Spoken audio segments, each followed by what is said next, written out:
तो सबने अपनी अपनी बातें कही। आज देश के प्रधानमंत्री जबलपुर में है। मैंने उनसे 5 सवाल किए। अभी भोपाल से आया तो अखबार के माध्यम से उनसे पूछा कि देश ने आप पे भरोसा किया और आपको जो भावना आपने देश के सामने रखी थी, आम जनता आपके साथ थी।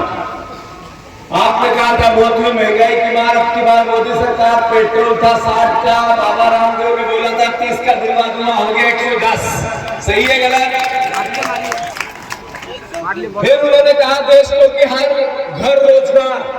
एक पिता अपने बेटे को पेट काट काट कर पढ़ाता है, लिखाता है, अपने बेटे को, बच्चों को कहीं जबलपुर भेजता है, कहीं भोपाल भेजता है, कहीं नागपुर भेजता है, और जैसे तैसे कैसे बेटा ग्रेजुएट करता है पर नौकरी नहीं मिलती, परेशान होता है, नशा करने लग जाता है।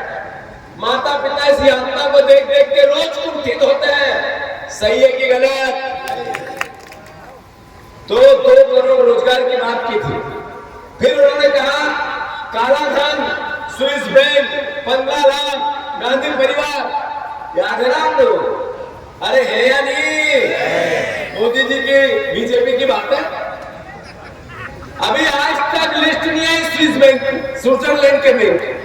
15 लाख जिससे आने थे और आपके खाते में जाने थे, 10 साल हो गए। अब लिस्ट आई एसबीआई की, तो एसबीआई की लिस्ट में 40 लोग ऐसे मिले जिन्होंने, बीजेपी ने जिन पर ईडी और सीबीआई के छापे मारे थे, और इसलिए मारे कि वो चोर है, घपला करते हैं, काला धन रखते हैं। उनसे सबसे 50 करोड़ रुपए से लेकर 500 करोड़ रुपए बीजेपी के खाते में एक नंबर में डलवा। तो ये काला धन नहीं था तो क्या था? बोला तो आपको था कि 15-15 लाख आपके खाते में काला धन स्विट्जरलैंड से आएगा और डलेगा, पर किया क्या? जितने चोर थे उनसे काला धन अपने खाते में डलवा लिया। सही है कि गलत?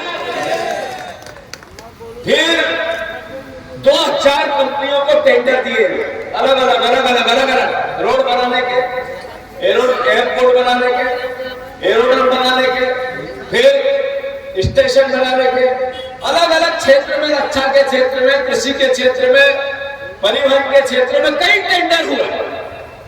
सारी कंपनियों से टेंडर देने से पहले या देने के बाद 1,000 करोड़ रुपए तक बीजेपी ने अपने खाते में डलवा लिया। ये रिश्वत नहीं है, करप्शन नहीं है तो क्या है या नहीं है? जरा आवाज लाओ, जवाब लाओ, बोलते सीखो, तभी बीजेपी से मुकाबला होगा। और इधर भी तुम भी बोलते सीखो।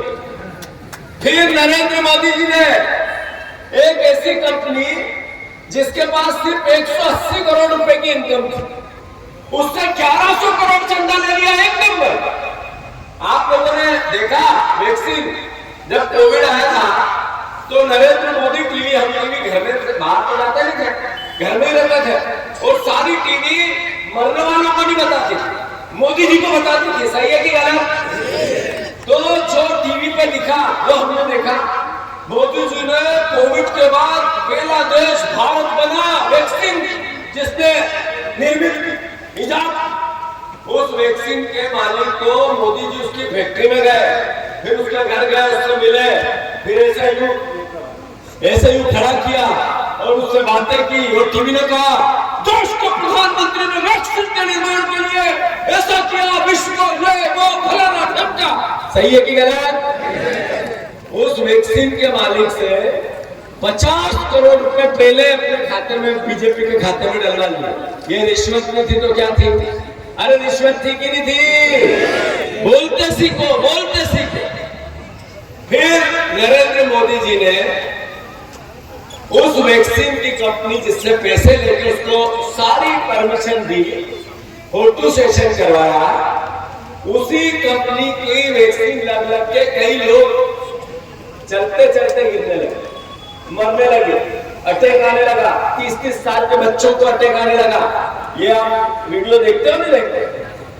बात इतनी है कि जो नरेंद्र मोदी जी ने 2014 में बोला, किसानों को बोला था कि समर्थन मूल्य की गारंटी है, एक काम नहीं किया।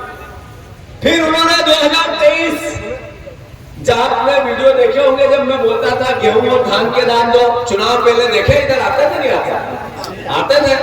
मैं विधानसभा में चिल्ला के मैंने एक बार कहा कि किसान की जब बात आए तो राजनीतिक विचार नहीं आ सकता, जब खेती की बात आए तो पार्टी बीच में नहीं आ सकती है, ये तेरा मेरा नहीं हो सकता है, कांग्रेस बीजेपी नहीं हो सकती। किसान एक देशभक्ति का ऐसा प्रतीक है, जैसे किसी देश में, हमारे देश में सैनिक जो गांव में सेना में रहता है और देश की रक्षा सीमा पे करता है, उसका जितना हम सम्मान करते हैं उतना ही सम्मान किसान का होना चाहिए, राजनीति से ऊपर उठकर होना चाहिए। हम सर्वसम्मति से, शिवराज जी बैठे थे सामने, हिना भी थी, सर्वसम्मति से हम ये प्रस्ताव पास करें कि 3000 रुपया कुंटल किसानों के गेहूं का दाम हो और 3000 रुपया कुंटल ही किसानों के धान का दाम। मध्य प्रदेश में 2 फसलें सबसे ज्यादा होती है, धान और गेहूं। कम से कम हम शुरुआत करें। बीजेपी मेरी मजाक उड़ाती है, शिवराज जी ने भी उड़ाया, सारे विधायक मजाक उड़ाते थे, मंत्री उठ के मजाक उड़ाते थे कि ये नेतागिरी करने के लिए किसानों की बात कर रहे हैं। पर अंदर अंदर भारतीय जनता पार्टी और शिवराज सिंह चौहान डरते थे कि ये जीतू पटवारी की बात नहीं है, हर किसान के बेटे और परिवार की बात है। जब उन्होंने वचन पत्र दिया, मोदी जी को लेके आए, मोदी जी के मुंह से गारंटियां दिलवाई, उस गारंटी में धान के दाम 3100 था ना? अरे था या नहीं था? फिर आज 5 महीने हो गए, पड़ोस के राज्य में धान की कीमत बढ़ी हुई है, हमारे यहाँ धान की कीमत, खेती किसान को पूरे ही नहीं, लागत निकले ही नहीं। जो खरीफ की फसल, दूसरी फसल धान की आती है, वो 1200 में बेचनी पड़ती है। सही है क्या ना? अरे सही है कि गलत?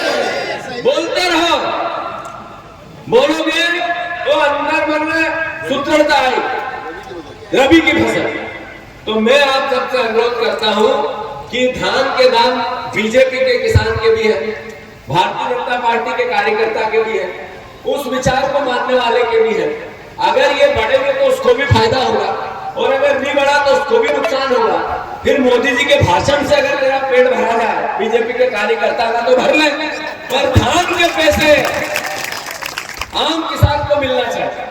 तो मैं एक आइडिया देता हूँ, बीजेपी के लोग प्रचार करना आना चाहते हुए कि हो गए भाभी का धान दो, ये एक मुट्ठी धान लो, ऐसे ये धान है, ये धान है, एक मुट्ठी धान लो और जैसे बीजेपी के नेता आए उसकी झोली में डाल, इन्हें पहले इसका मूल्य ला दे 3100, फिर वोट ले ले। सही है कि गलत? जरा एक काका इधर आओ, आप बीजेपी के नेता बन जाओ, आओ तू आजा, हाँ खड़ा हो, अरे कोई तो जाओ, अरे तू आजा भैया, वो बाबा को बोला, वो बाबा आप दादा इधर आओ। याद रखना ये बात, ये वीडियो बनाओ, सब वीडियो बनाओ, नहीं वहां से निकाल लो अपना। काका नहीं काका यही रहो, ये तुम्हारा गमछा खोलो। धान अपनी फसल अपनी माँ होती है, नीचे भी नहीं गिरने देंगे। मैं फिर से कह रहा हूँ, बीजेपी के नेता जैसे ही आपके घर आए 3100 रुपए धान के दाम दे तो वोट की बात करो, और नहीं दे तो एक मुट्ठी धान दो। ऐसे लो काका, ये एक मुट्ठी धान दो, ये धान दो और कहो 3100 दो तो खुश हो, नहीं तो अपने रास्ता ना दो। सही है कि गलत? याद रखो। तो